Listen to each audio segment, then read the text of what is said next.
This is Andy Gutierrez from StarWars.com, and you are listening to Coffee with Kenobi with Dan Z. This is the podcast you're looking for. This is James Arnold Taylor, and you're listening to Coffee with Kenobi. I have a good feeling about this. Well, look at all those faces popping up. Hello, everybody. Welcome back to another episode of CWK Live every Tuesday night at 7 o'clock p.m. Central Standard Time. I'm your host, Dan Zare, thrilled to be talking Star Wars with each and every one of you. Well, it's great to see all of you here on the show. Blake, hello. What's up, man? Good to see you back on the show. Terry, welcome. He says, great podcast this week, Dan. Well, Terry, thank you so much. I really appreciate that. Really do. Jason, hello there. So good to be back with you all after a totally random fever last Tuesday. Oh, no. And a wild day today. Well, Jason, I'm very glad you're feeling better, buddy. Very glad. Hello, Lori. Welcome to the show. Good to see you. Minta can't make it tonight, but we'll be back next week. May the force be with you. No problem, Minta. Hope all is well. We will chat with you next week. Ross, happy Tuesday to you. Look at this. Will Davidson, very excited to make it tonight for the first time. Hello, Will. Let's give Will a round of applause. Good to see you, buddy. I think you will love it here. It's great to have you on CWK Live. Josh is here as well. Hello, Josh. Good to see you, man. And Ben is here too. Hello, Ben. Good evening to you. Josh, before we get started, please tell everybody about what you've got going on later in the month. You've got a great thing that you're doing in San Francisco. Blake and Ross and Jason all say welcome. Will, yeah, it's good to see you, man. I think you're going to like it here. It's always fun to talk Star Wars with our friends here on Coffee with Kenobi. So let's look at what we're going to actually talk about. We're going to talk about your top 5 moments from Andor's 10th episode, One Way Out. We've got some Bring Home the Galaxy reveals. We've got a few surprises for you and your comments and questions. So let's take a look at what is brewing in the world of Star Wars this week.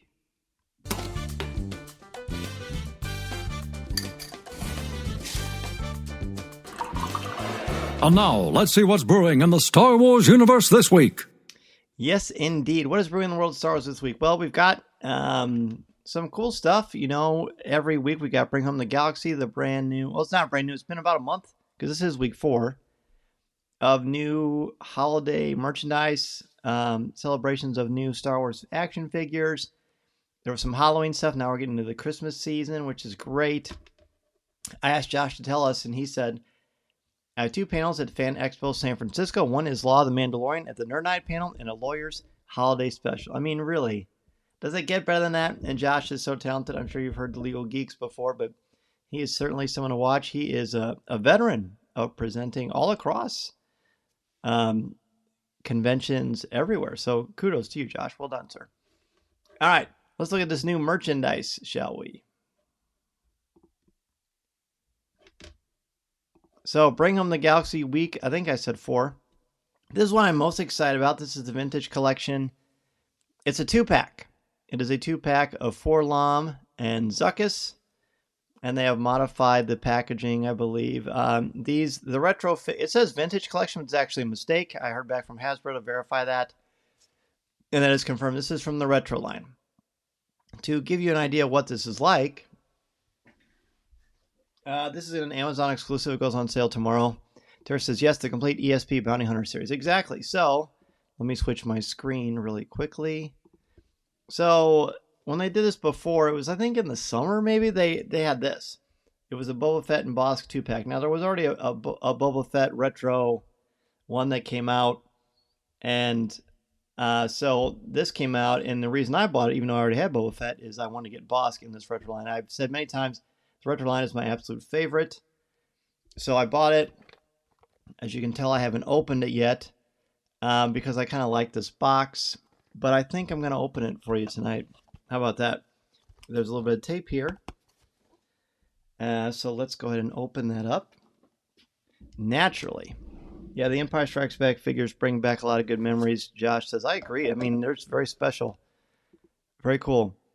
Blake says, well, my first time seeing these, I'm buying less nowadays, but this is a must-own. Yeah, to me, the retro line stuff is great because you can have the classic stuff from when we were growing up, but it's newer, so you don't have to worry about playing with it or messing with it because they're brand new sculpt. Well, they're brand new sculpts ish, but it's new joints, right? New things. So CWK meets unboxing videos. Yeah, this is uncharted turf, but I've tore this open with scissors.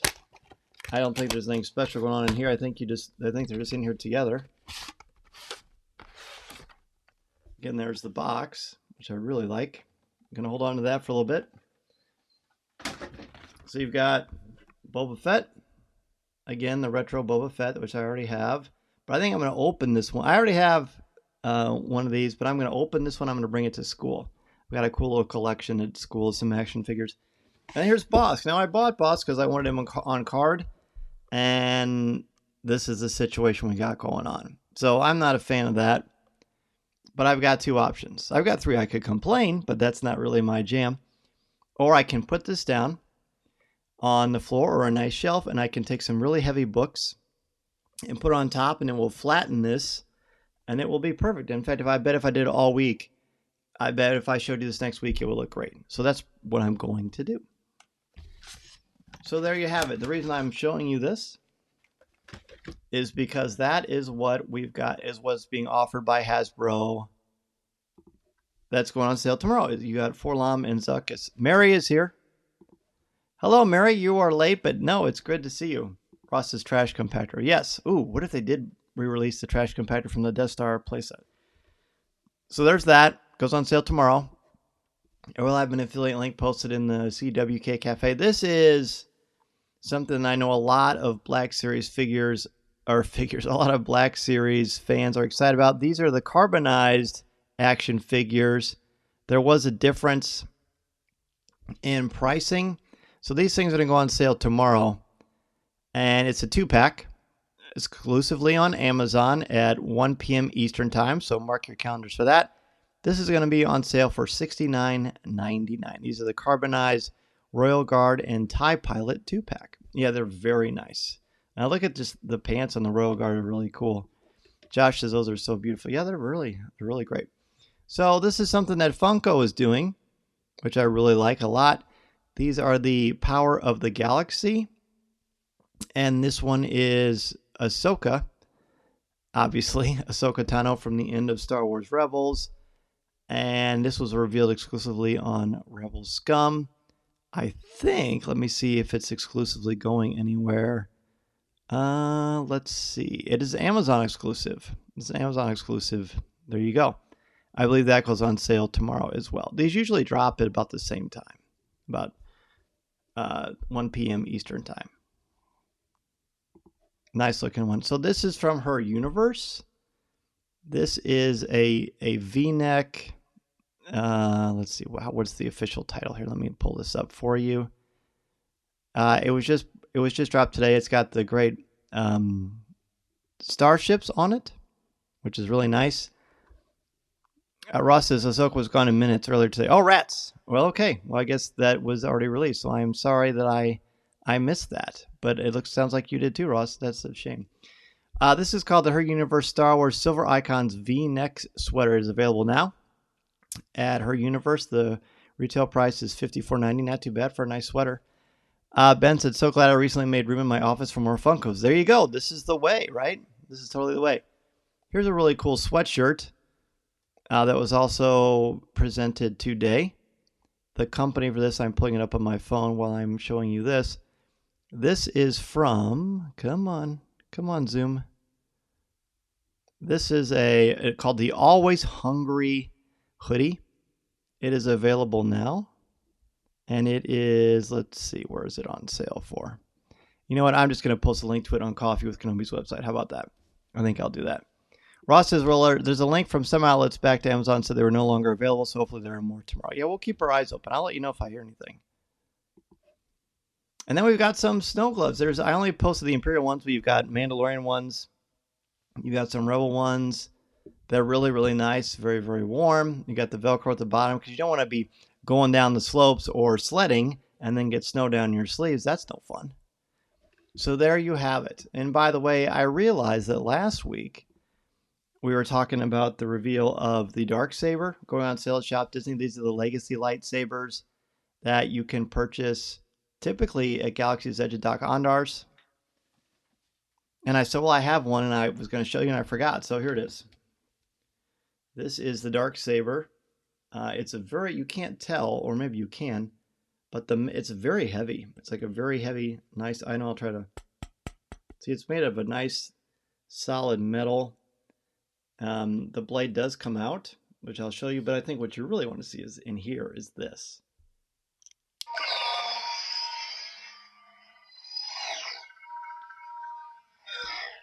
It is motion sensitive, and then it turns off. I think I showed this maybe when I first got it.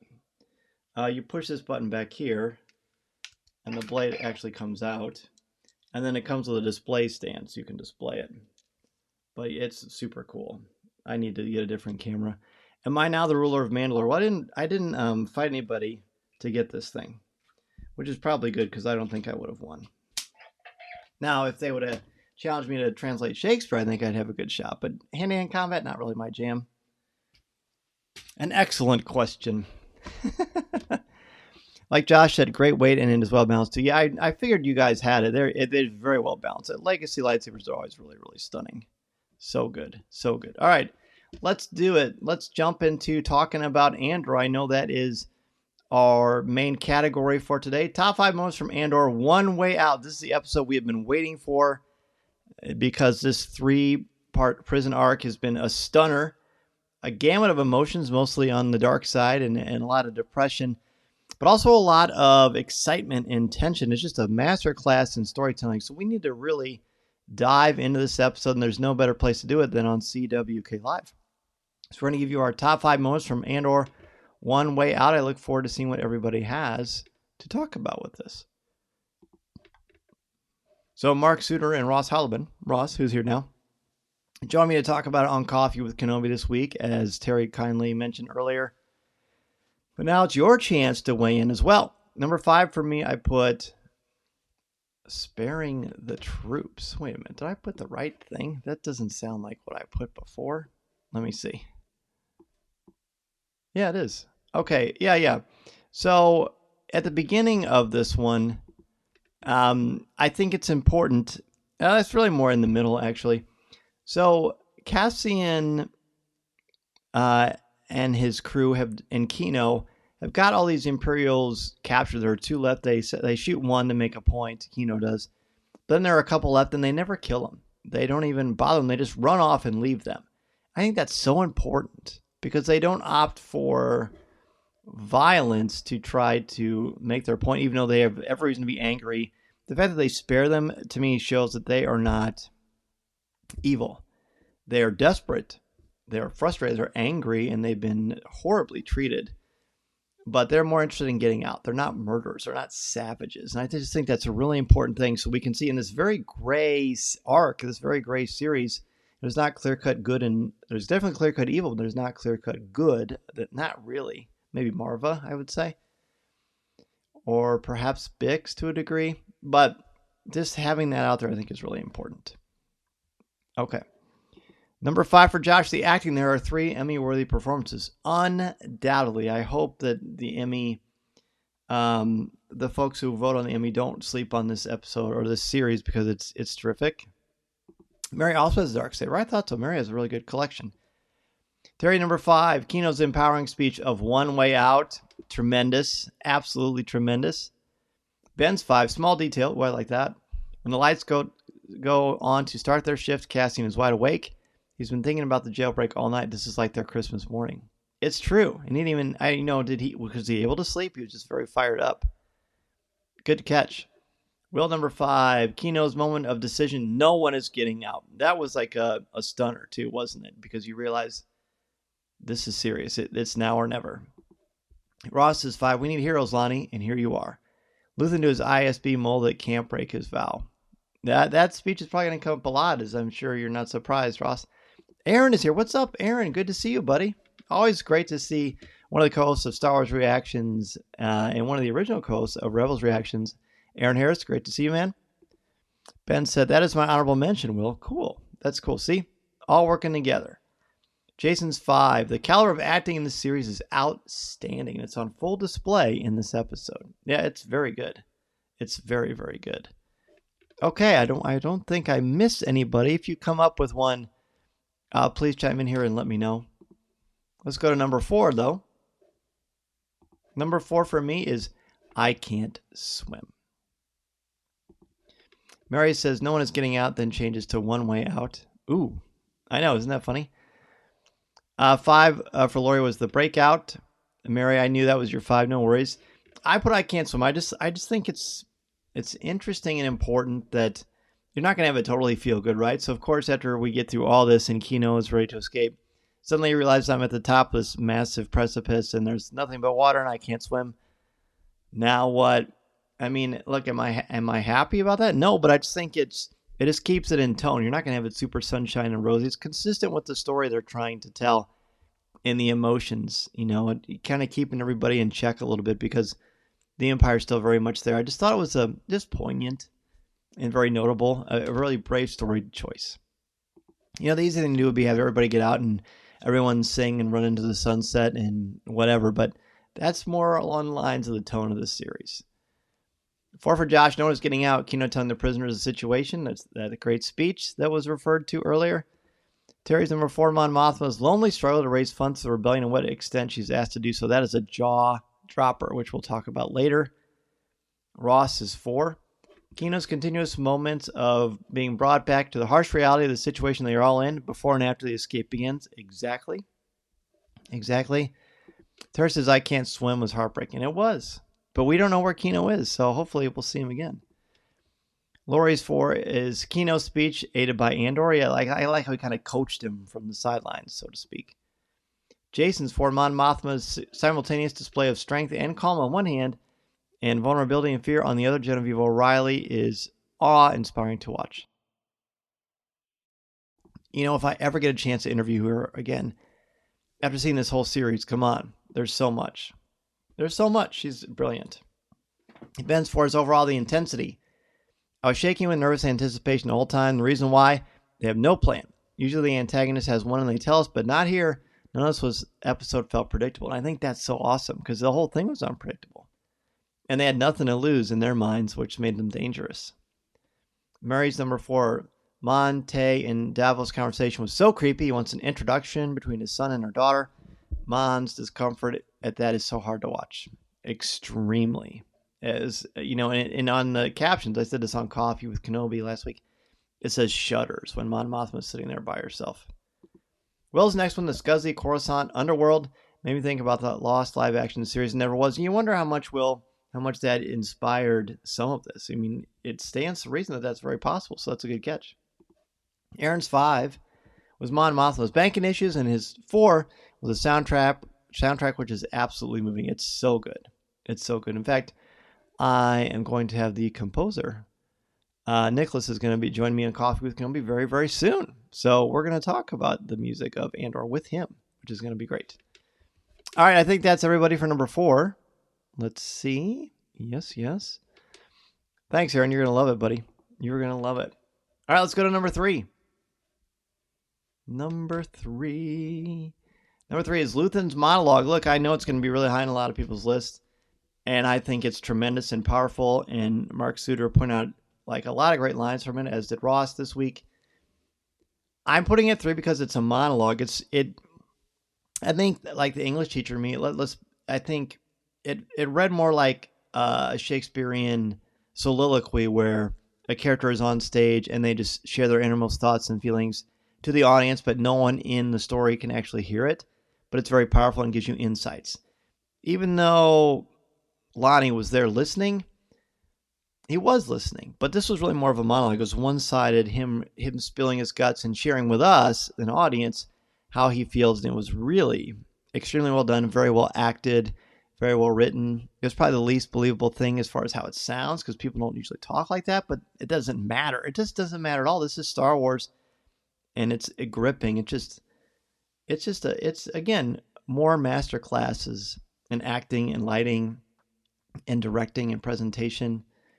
It's great, but I'm making all these caveats because that's why it's my number 3. You'll see what my number 2 and 1 are. Number 3 for Terry is the cinematography of Mon Mothma after her conversation with Davo, and as the prisoners swam away towards freedom, like fish running to freedom. Good catch. Terry and Jason's 3. Kino turning the corner and choosing to rebel. I really hope he somehow survived the prison break. And what a performance by Andy Serkis. Yeah, he deserves an Emmy guest nomination for sure, as far as supporting actor or guest actor or something like that. Guest star. I'm not sure how they do it. Mary's 3. I can't swim. So heartbreaking after all he did for his men to get them out, knowing he couldn't go. Yes. I like that too. Just well done storytelling. Ben's 3, Mon Mothma's big test. The walls have been closing in for weeks, and now she's pushed to her limit. Now we'll see what she's made of. That's for sure.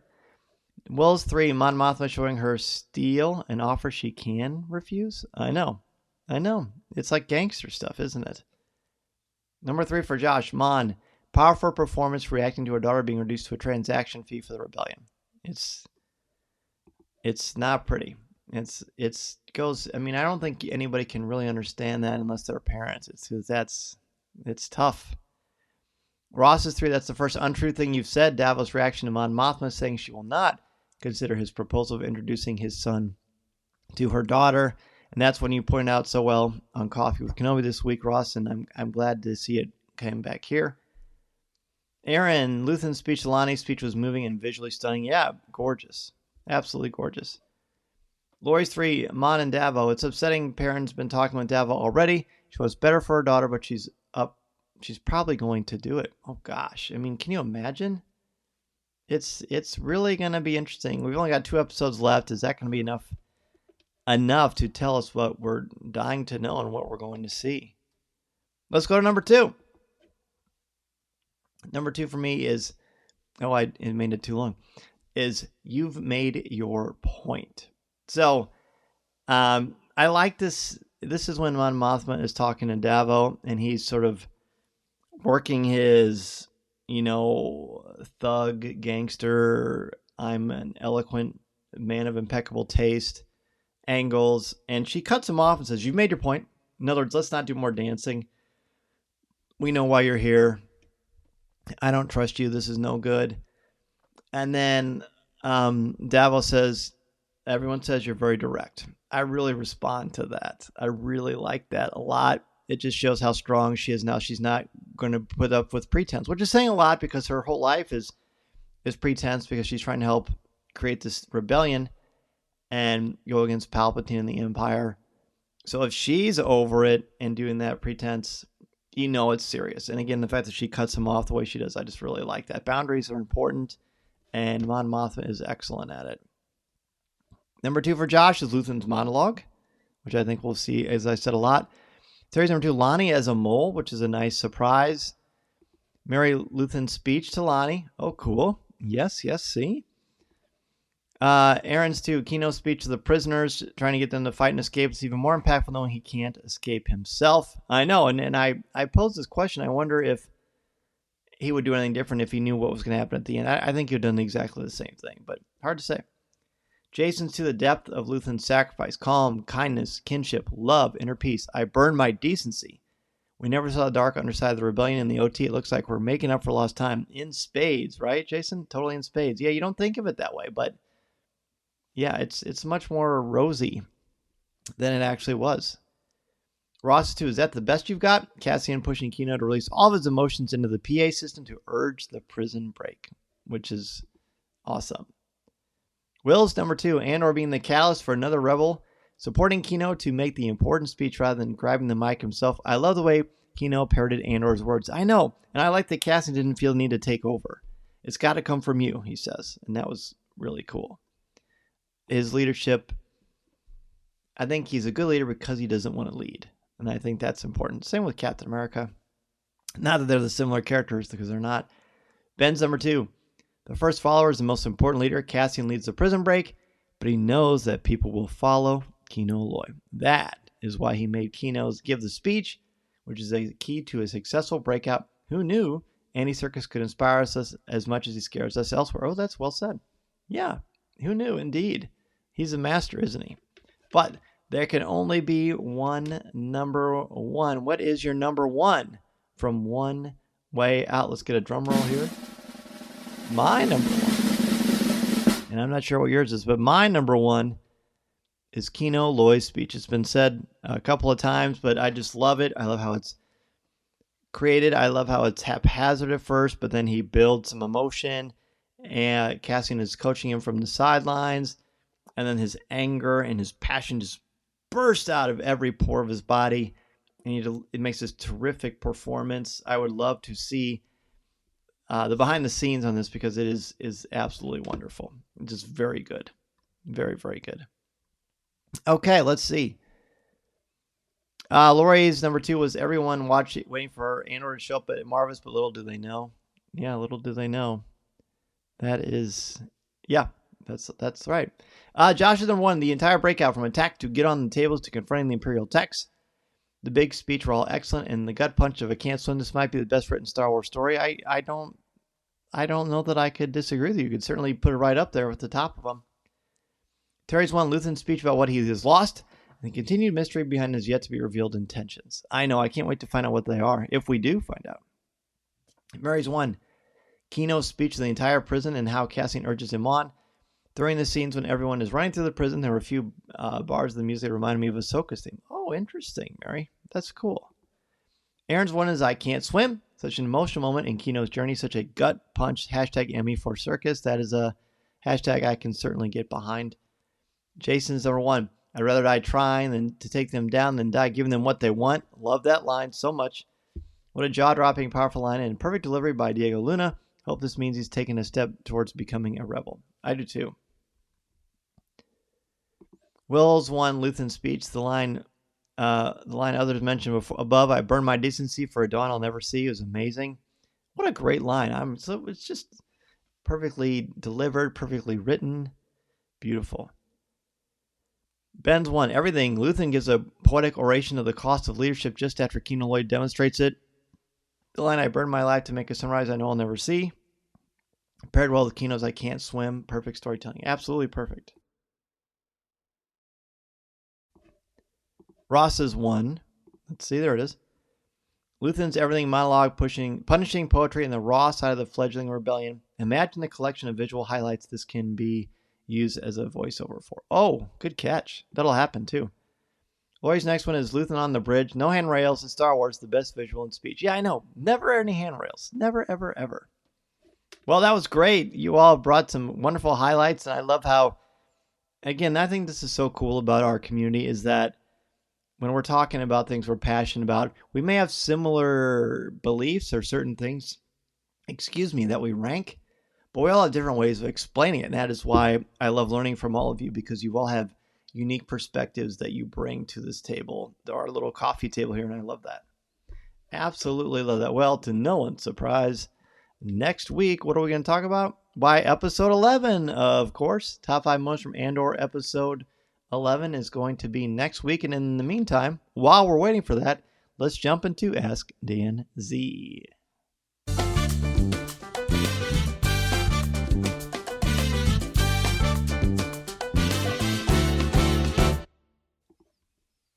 Terry says, what amazes me most about Andor in each episode seems twice as good as the previous. Wow. We're approaching epic level as to how important the story is. I know. I'm glad they did it the way they did. Imagine if this was a bunch of movies, though. Everyone would be leaving the theater like, wow. We'd just be blown away. So we're very fortunate we get it on a weekly basis. And I'm glad that it is doing that for you, Terry. It's really quite incredible, isn't it? Just the way it's done. The way it's, I'm glad we're getting a season 2, that's for sure. Dan, is it right that episode 11 is the last one? I thought there were 12. So I'm glad you brought that up. I kept saying last week that this was the penultimate episode. I was wrong. There are 12 episodes. There are 12. So we've got the one tomorrow, because it's Happy Andor Eve, as Mary always says. And then we've got episode 12, I believe, the week after the day before. It should be the day before Thanksgiving. Unless there's a skipped week that I've forgotten about, but I don't think that's the case. So yes, there are 12. So there are 2 more episodes of Andor left. Thank you for reminding me. Well, I needed to bring that up. Okay. Any other things? There is an email I have that my good friend Gar Van Orden wrote to me. Gosh, it was a long time ago. It was when Andor first started, and it kind of got buried in my inbox.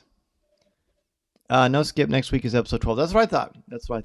All right, so I'm gonna read Gar Van Orden's email, and people, you can email. Anybody who wants to email me, I'm happy to share your thoughts on the air for sure.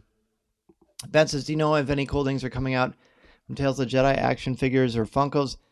Not that I know of. I hope so, because there's some great stuff there, and maybe they're going to wait until Andor, but I have no inside information on that. Okay, here's Gar's email on the first 3 episodes of Andor. It says, hey Dan, here are my thoughts on the first 3 episodes of Andor.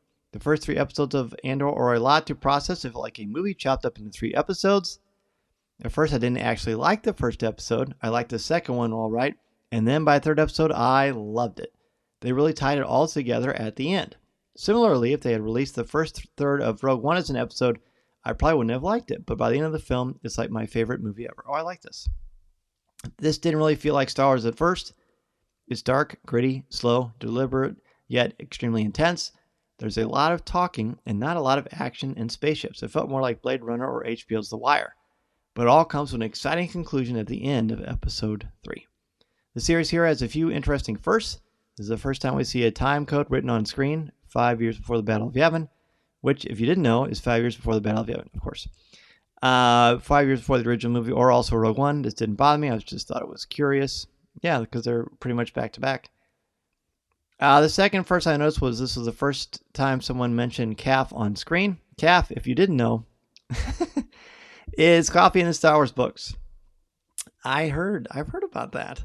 This could be good world building to some, or annoying to people that want the on-screen Star Wars to be less like the books and less real world. To me, it was just something I noticed. It was bound to happen eventually. I thought it was charming. Yeah. Third thing I noticed is this is the first time on screen someone says, well, a bad word. Once again, it's something that came from the books. First, I noticed it showed up once per book in like 3 novels, and it was almost said by Lando in Solo. You're right about that. My feeling is that I don't care for language or intense violence creeping into Star Wars because I feel like Star Wars should be for kids. That being said, Star Wars is still a lot cleaner than the Marvel films. And with as much Star Wars as they're making these days, I guess it's okay if they make some for different audiences. I suppose it'd get pretty stale if Star Wars felt the same. All in all, while feeling more like an adult than I would have originally liked, I'm loving the show and can't wait for more. Make sure you go through at least the first 3 episodes before giving up on it. Agreed. All this new Star Wars may be a lot to process, but Ahsoka once said, I like firsts, good or bad, they're always memorable. Thanks for reading, Gar. Gar, thanks so much. Thank you for your patience. It took me too long to get to that email. And I would love to hear back from you again to see what you think, because I very much had the same thoughts as you. The first 3, I've said many, many, many times, I've lamented that I couldn't watch this with Mason, because I don't think it's for 9-year-olds. I just don't. And at least not in our family. And so that was the struggle for me, but I grew past that and just enjoyed it as an adult viewer. And I agree, I don't want Star Wars to be stale. I want it to be fresh. I want it to reinvent itself while having some similar ideas and archetypes, but still have that flair.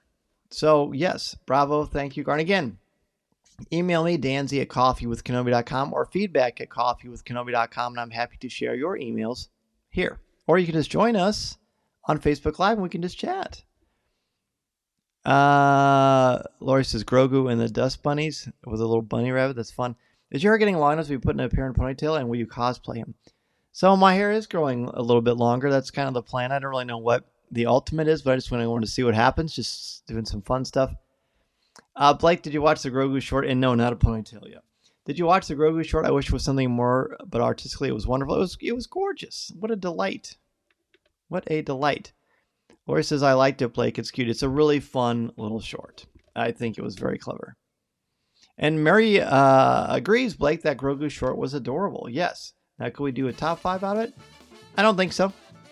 But it was a lot of fun. It's always a lot of fun to talk with all of you. Next week is Thanksgiving week. We're still going to have a CWK Live next Tuesday night. We're going to talk about the 11th episode of Andor. There'll be some more merchandise to reveal. Who knows? Maybe I'll have more things to open up. It's really hard to say. But what I do know that's not hard to say is I appreciate all of you for joining me on Coffee with Kenobi, not only here, but in the CWK Cafe, our Facebook group. And if you really want to support me and get more content, you can certainly join the CWK Alliance at coffeewithkenobi.com/CWK Alliance. That's where you get access to exclusive weekly podcasts and video hosted by me, Tom Gross, and Corey Club. This week was a blast. We talked about top 5 things we can't live without in our household. Just fun, mindless, lots of laughs, a lot of interesting conversation. And then next week, we're going to start part 1 of a two-parter where we review Black Panther 2 Wakanda Forever. So you have that to look forward to if you are a member of the CWK Alliance. Thanks again, everybody, so much for joining us. Blake says, love you, Dan, and my CWK fan, best Star Wars community anybody could ask for. I hear you. I agree. Thank you so much, man. Murray, have a great week. Happy Andor Eve. Terry, great to see you. You're much appreciated. Dan, thanks for everything you do, and see everyone next week. Terry, I very much appreciate you, and thank you. It's very kind. But I'm just happy to be friends with all of you, and it's really cool. I'm a very lucky guy. Jason, so good to be with you all. Have a great week. Jason, thanks so much. Hope you feel better, and hope you're feeling good now. Ross, so excited for tomorrow. Enjoy the new episode and have a great week, fam. Thanks, Dan. My pleasure, buddy. Will, thanks again for joining us. I'll aim to be back sometime. It's now 1:35 a.m. where I am. Oh, my gosh. Well, hey, we appreciate you, man. Get some rest. It is awesome to have you. You're always welcome. Aaron, great to see you. Always good to come home. You're always welcome, buddy. Daniel, what's up? Sorry I was packing for Gettysburg. Well, I hope you have a safe trip, buddy. It's good to see you. Lori, have a great night, and I hope you all have a great night. We will see you next week. Thanks so much, my friends. This podcast is not endorsed by the Walt Disney Company or Lucasfilm Limited. It is intended for entertainment and informational purposes only. The official Star Wars website can be found at www.starwars.com. Star Wars, all names, sounds, and any other Star Wars-related items are registered trademarks and/or copyrights of Disney and their respective trademark and copyright holders. All original content of this podcast is the intellectual property of Coffee with Kenobi unless otherwise indicated. This is the podcast you're looking for.